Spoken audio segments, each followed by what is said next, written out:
اور پھر کرنے کے بعد پریشان ہو گیا کہ کاش کہ میں لفظ واپس لے سکوں، جو میں نے کہا وہ واپس ہو جائے، یا اس نے کوئی فحاشی کی گفتگو کی تو فرما اس کی یہ صورتحال ہے کہ اب بات تو واپس ہو نہیں سکتی، اور اس طرح اس کو جہنم کے اندر عذاب دیا جا رہا ہے۔ ایسے ہی رسول اللہ صلی اللہ علیہ وسلم نے ایک ایسی قوم کو دیکھا کہ جہاں ان کے منہوں کے اندر آگ بھری جا رہی تھی، اور وہ آگ جو ہی منہ میں ڈالی جاتی تھی تو نیچے سے نکل جاتی تھی، اور پھر ان کے منہوں کے اندر آگ ڈالی جاتی تھی، تو کہا گیا یہ وہ آپ کی امت کے لوگ ہیں الذین یأکلون اموال الیتامی ظلما، یہ یتیموں کا مال کھانے والے لوگ ہیں جنہوں نے ظلماً یتیموں کا مال کھایا۔ چونکہ قرآن مجید میں سورہ نساء کے اندر رب ذوالجلال نے یہ فرمایا ہے انما یأکلون فی بطونہم نارا، کہ جو یتیموں کا مال کھاتے ہیں وہ آگ کھا رہے ہیں۔ تو سید عالم نور مجسم شفیع معظم صلی اللہ علیہ وسلم نے وہ منظر اپنے سامنے دیکھا، اس طرح یتیموں کا مال کھانے والے جو ہیں ان کو اس شدید عذاب کا سامنا کرنا پڑے گا۔ یہ ایک منظر میں نے آپ کے سامنے اس حدیث کے مختلف تبلیغی پہلوؤں کا اس لیے بیان کیا کہ رب ذوالجلال ہم سب کو نجات عطا فرمائے، اور خالق کائنات جل جلالہ ہم سب کو ان تمام قسم کی وعیدوں سے محفوظ رکھے، اور اللہ تعالیٰ دنیا میں ہمیں وہ کام کرنے کی توفیق عطا فرمائے کہ جس کی وجہ سے رب راضی ہوتا ہے، اور خالق کائنات جل جلالہ اپنی خصوصی کرم اور نوازشات سے اپنے بندوں کو مالا مال فرماتا ہے۔ تبلیغی پہلوؤں میں سے ایک پہلو سید عالم نور مجسم شفیع معظم صلی اللہ علیہ وسلم کے علوم کا بھی ہے، اور آپ کے علوم، آپ کی زبان سے نکلے ہوئے الفاظ کی جو صداقت ہے اور مستقبل کے لحاظ سے آپ کا کوئی بھی خبر دینا، اس پر صحابہ کرام رضی اللہ تعالیٰ عنہم کا یقین تو تھا ہی، کفار مکہ بھی اتنا یقین کیے ہوئے تھے کہ اگرچہ وہ جانی دشمن تھے اور اللہ کی الوہیت کے منکر تھے، رسول اللہ صلی اللہ علیہ وسلم کی رسالت کے منکر تھے، مگر علوم کی کچھ باتیں ایسی تھیں کہ جہاں وہ دشمن ہو کے بھی انکار نہیں کر سکتے تھے۔ اس سلسلہ میں بخاری شریف میں وہ حدیث شریف موجود ہے، حدیث نمبر 1453 ہے، چونکہ جب حضرت موسیٰ علیہ السلام کو رب ذوالجلال نے انکار کیا تھا دیدار سے، اور تجلی پہاڑ پہ گری تھی اور پہاڑ ریزہ ریزہ ہو گیا تھا، اور موسیٰ علیہ السلام بھی ہوش ہو گئے تھے، جب انہیں ہوش آیا تو ہمارے آقا علیہ السلام فرماتا ہے کانا یبصر النملۃ علی الصفا فی اللیلۃ الظلمہ مسیرۃ عشرۃ فراسخ، کہ وہ اندھیری راتوں میں 30 میل دور پہاڑ پہ چلتی چیونٹی بھی دیکھ لیتے تھے۔ ایک بار نہیں، کانا یبصرو، جب چاہتے تھے دیکھ لیتے تھے، یہ ان کے اندر استعداد آ گئی تھی۔ تو ہمارے آقا صلی اللہ علیہ وسلم تو طور پہ نہیں عرش پہ پہنچے اور ایک جلوانی عین ذات کو دیکھا اور بے ہوش بھی نہیں ہوئے، تو پھر نبی اکرم نور مجسم شفیع معظم صلی اللہ علیہ وسلم کے علوم اور سرکار کے معارف کا مقام کتنا بلند ہوگا۔ اس حدیث میں ہے کہ جس وقت رسول اللہ صلی اللہ علیہ وسلم ہجرت کر کے مکہ مکرمہ سے مدینہ منورہ پہنچے، ابھی بدر کی لڑائی نہیں ہوئی تھی، اور حضرت سعد بن معاذ رضی اللہ تعالی عنہ جو انصار میں سے تھے وہ مکہ مکرمہ آئے عمرہ کرنے کے لیے۔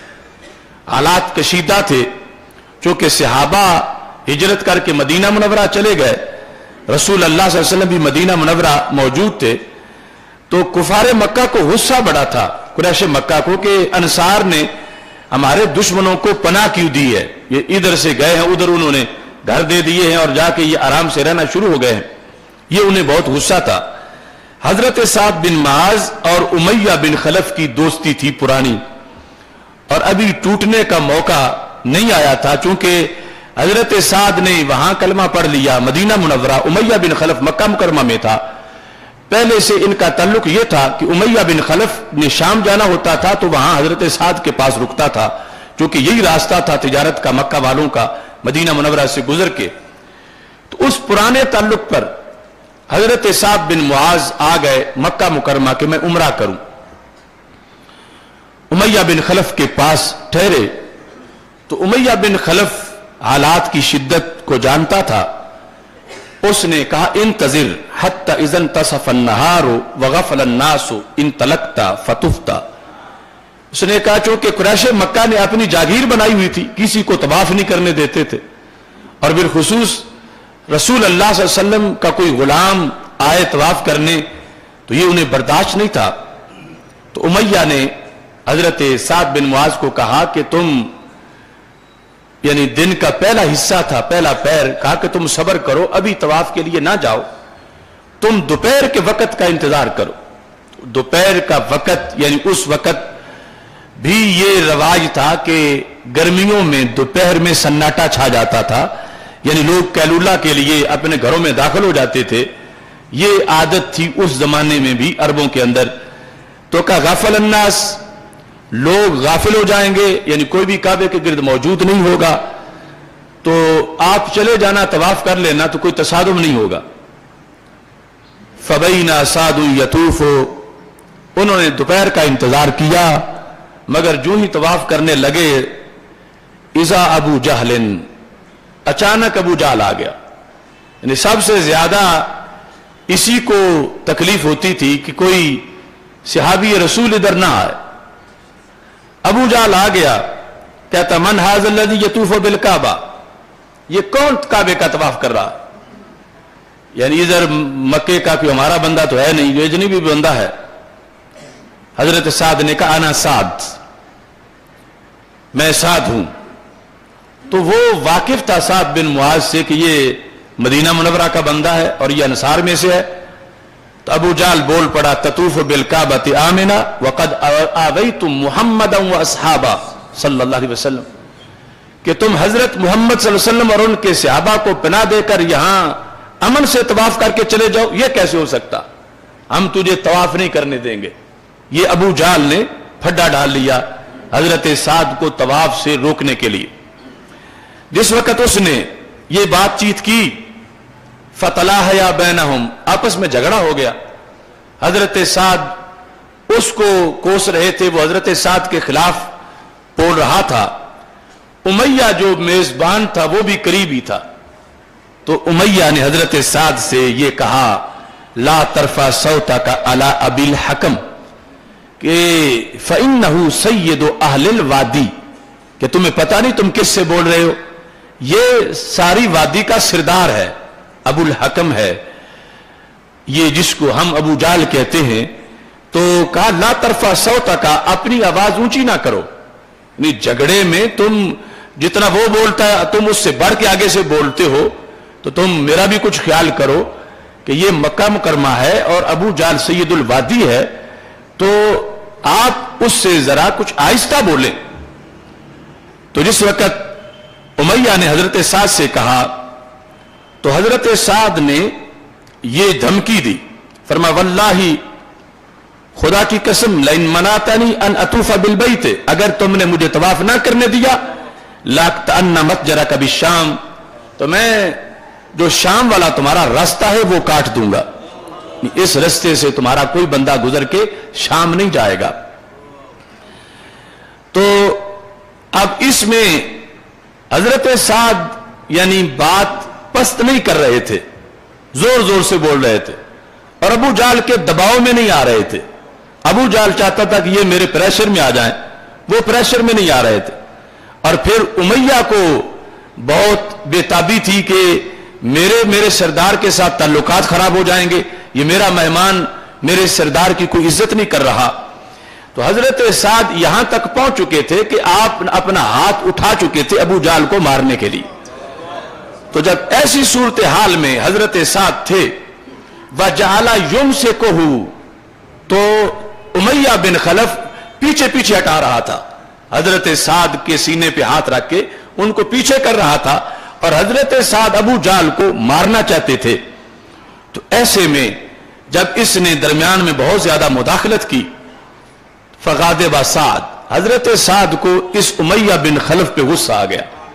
جو میزبان تھا. غصہ آیا تو آپ نے ایک انکشاف کر دیا. آپ نے فرمایا دانا انکا، تو سائیڈ پہ ہو جا. فإنی سمعت محمدا صلی اللہ علیہ وسلم یزعم انہ قاتلوکا، تو درمیان میں آتا پھر رہا ہے, تیرے بارے میں تو مجھے میرے نبی علیہ السلام نے فرمایا ہے کہ وہ ایک دن تجھے ضرور قتل کر دیں گے. تو سعد رضی اللہ تعالی عنہ نے, سرکار نے جو کبھی مدینہ منورہ میں گفتگو کی تھی کہ مکہ کے سرداروں میں ایک امیہ بن خلف ہے اور امیہ بن خلف کے ڈیتھ وارنٹ تیار ہو چکے ہیں, امیہ بن خلف جو ہے وہ قتل ہوگا, یہ خوش خبری سرکار نے سعد رضی اللہ تعالیٰ عنہ کو سنائی ہوئی تھی. اور آج امیہ بن خلف ابو جہل کی عزت و آبرو کے لیے درمیان میں حضرت سعد کو روک رہا تھا, تو حضرت سعد نے اس کو سنا دیا کہ تو اپنی فکر کر, تو سید الوادی کے پیچھے نہ پڑ, تیرا تو اپنا جو ہے وہ کام ہو چکا ہے کہ اللہ کے رسول علیہ السلام نے تیرے بارے میں یہ بتایا ہے کہ انہو یزعم انہو قاتلوک, کہ وہ تجھے قتل کریں گے, یہ انہوں نے بتا دیا. اب فوراً اس پر یہ بات اثر انداز ہوئی, کہتا یا کیا میرے بارے میں کہا, یعنی اتنا تعجب سے, یا کیا مجھے قتل کر دیں گے, کہاں میں مکہ مکرمہ میں, وہ مدینہ منورہ میں اتنا بڑا سردار, میں کیسے ان کے ہتھے چڑھوں گا, مجھے وہ کیسے قتل کریں گے, یہ تعجب اسے ہوا. لیکن جب حضرت سعد نے کہا نام ہاں تیری میں بات کر رہا ہوں کہ انہوں نے تیری خبر دی ہے کہ تجھے وہ قتل کریں گے, تو اس کے بعد ایک کافر کا تبصرہ سنو جو مستقبل کی غیب کی خبر ہمارے نبی علیہ السلام کی سنی کافر نے کہ انہوں نے میرے بارے میں یہ کہا ہے کہ وہ قتل کریں گے مجھے. اب اس کے لفظ یہ ہے, کہتا واللہ ما یکذب محمد صلی اللہ علیہ وسلم اذا حدث, کہا پھر میں ضرور قتل ہو جاؤں گا, کیونکہ حضرت محمد صلی اللہ علیہ وسلم جب خبر دیں تو خبر سچی عطا فرماتے ہیں.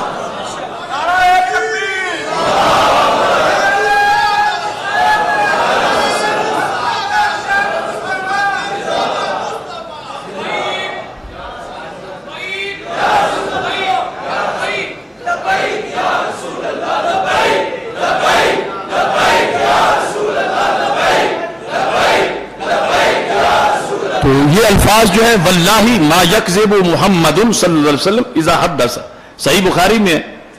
اب یہ بندہ امیہ بن خلف نہ رب کو مانتا ہے نہ رب کے رسول صلی اللہ علیہ وسلم کو مانتا ہے, لیکن آج کے کچھ ایمانداروں کے مقابلے میں اس کی سوچ اچھی ہے, جو یہ کہیں کہ اللہ کے نبی کو تو کل کی خبر نہیں, اللہ کے نبی کو پرسوں کی خبر نہیں, وہ جو خبر دیتے ہیں تو واقعے کے مطابق نہیں. یہ کافر ہو کے کہتا ہے, حالانکہ خبر اس کے خلاف تھی اور بندہ اپنے بارے میں نقصان کی بات بہت جلد تسلیم بھی نہیں کرتا, لیکن جب اس نے کہا یا میرے بارے میں فرمایا, حضرت سعد نے کہا نام ہاں تیرے بارے میں کہا ہے, تو کہتا ہے واللہ ما یکذب محمد صلی اللہ علیہ وسلم اذا حدث, وہ جب بھی بات کرے سچ ہی بولتے ہیں, وہ کبھی جھوٹ نہیں بولتے. تو پھر جب انہوں نے فرما دیا ہے تو پھر میرا کام تو ہو گیا. جب انہوں نے فرما دیا, اس قدر یعنی کافر دماغ بھی نبی اکرم نور مجسم شفیع معظم صلی اللہ علیہ وسلم کے علوم کے بارے میں کہ مستقبل کے لحاظ سے اللہ نے جو ان کو دیکھنے والی آنکھیں عطا فرمائی ہے اور جو معاملات پر ان کی نظر ہے, یہ کافر دماغ بھی اس پر اس چیز کو یوں تسلیم کر گیا. اس نے یہ جھگڑا یہی چھوڑا کہ سعد جانے اور ابو جہل طواف ہوتا ہے یا نہیں ہوتا, یا ابو جہل کو سعد کچھ کہتے ہیں یا نہیں کہتے, سیدھا یہاں سے اپنے گھر گیا. گھر جا کر اپنی بیوی کو کہنے لگا, فراجع الی امراتہ فقال اما تعلمین ما قال لی اخی الیثربی, کہا وہ جو میرا یثربی بھائی آیا ہوا ہے سعد, یثربی بھائی, تم نہیں جانتی کہ اس نے کیا خبر دی ہے. یعنی اتنا اس خبر کا اس پر اثر تھا, کہتا کیا تم نہیں جانتی کہ وہ یثربی بھائی نے میرے بارے میں خبر کیا دی ہے. قالت, اس نے کہا کہ نہیں میں تو نہیں جانتی. تو کہنے لگا کہ اس نے یہ خبر دی ہے زعم انہ سمع محمدا یزعم انہ قاتلی, کہ اس نے حضرت محمد صلی اللہ علیہ وسلم سے یہ سنا ہے کہ انہوں نے اس کو بتایا میرے بارے میں کہ وہ مجھے قتل کر دیں گے. اب اس کافرہ عورت کا عقیدہ دیکھو, مشرکہ مکہ مکرمہ کی ایک کٹر مشرکہ عورت, وہ بھی سرکار کے علم غیب کو چیلنج نہیں کر سکی, جب اس نے اپنے خامن سے یہ بات سنی، قالت کہنے لگی فواللہ ما یکذب محمد صلی اللہ علیہ وسلم، خدا کی قسم ہے حضرت محمد صلی اللہ علیہ وسلم تو جھوٹ نہیں بولتے، اگر انہوں نے یہ فرما دیا ہے تو پھر ایسا ہی ہوگا۔ اب یہ ہے ہمارے آقا علیہ الصلوۃ والسلام کا علم، یونیورسل ٹروتھ، کائنات کی ایسی سچائی کہ جان کے دشمن بھی علم کا انکار نہیں کر سکے، اور مستقبل کی خبر جو ہے سرکار کی اس کو چیلنج نہیں کر سکے، اور اس کو دونوں نے تسلیم کیا۔ یہاں تک کہ لکھا ہے یہ وقت گزر گیا، بدر کا موقع آ گیا۔ اس کے بعد فلما خرجوا الی بدر، جب بدر کی طرف قریش مکہ نکلنا چاہتے تھے، جا الصریخ، تیاری کئی دنوں سے ہو رہی تھی، فائنل جب آواز آئی کہ سارے چلو نکلو باہر، تو یہ بھی تیاری کر رہا تھا گھر میں، تو اس کی بیوی آ گئی، قالت لہ امراتہ اما ذکرت ما قال لک اخو الیثربی، کہ تو تیاری بڑی کر رہا ہے، تجھے پتا نہیں کہ یثربی بھائی تجھے کیا بتا کے گیا تھا؟ تو واپس نہیں آئے گا اگر تو گیا تو مت جا۔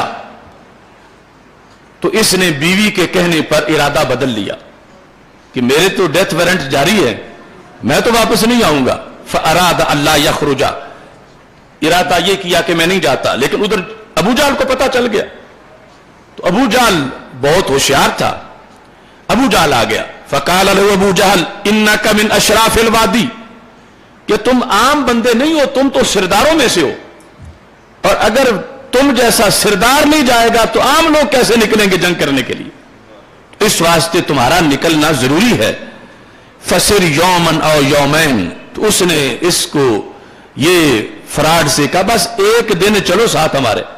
ایک دو دن تم بھی آگے سفر میں نکلو، اتنے میں سارے نکل جائیں گے، وہاں سے تم واپس آ جانا، اور اب اگر نہیں جاؤ گے تو اثرات اچھے نہیں مرتب ہوں گے،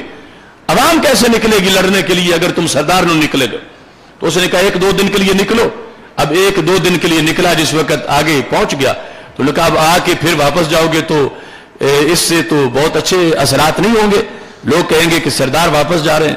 تو چونکہ طے شدہ بات تھی کہ سرکار نے فرمایا تھا کہ اس نے قتل ہونا ہے، فسار معه فقتله اللہ، لہذا حضرت سعد نے جو خبر دی تھی وہ خبر سچی ثابت ہو گئی کہ امیہ بن خلف بدر میں مارا گیا۔ تو نبی اکرم نور مجسم شفیع معظم صلی اللہ علیہ وسلم کو رب ذوالجلال نے جو علوم دیے، جو کہ کہا فَأَوْحَا إِلَىٰ عَبْدِهِ مَا أَوْحَا، کہ اللہ نے وحی کیا اپنے عبد کی طرف جو رب نے چاہا، وہ کتنا تھا، وہ کیا تھا، وہ کتنے علوم تھے، وہ کتنے طبقات تھے، رب ذوالجلال نے سب کے لیے ایک ہی حرف بول دیا، ما اوحا، جو رب نے چاہا، تم اس کو گن نہیں سکتے، تم اس کو تول نہیں سکتے، اتنے علوم رب ذوالجلال نے ہمارے آقا صلی اللہ علیہ وسلم کو عطا کیے۔ یہ سفر معراج قیامت تک کے لیے امت کے عروج کا ایک ذریعہ ہے۔ میری دعا ہے خالق کائنات جل جلالہ ہم سب کو اس سے عروج عطا فرمائے۔ وآخر دعوایا ان الحمدللہ رب العالمین۔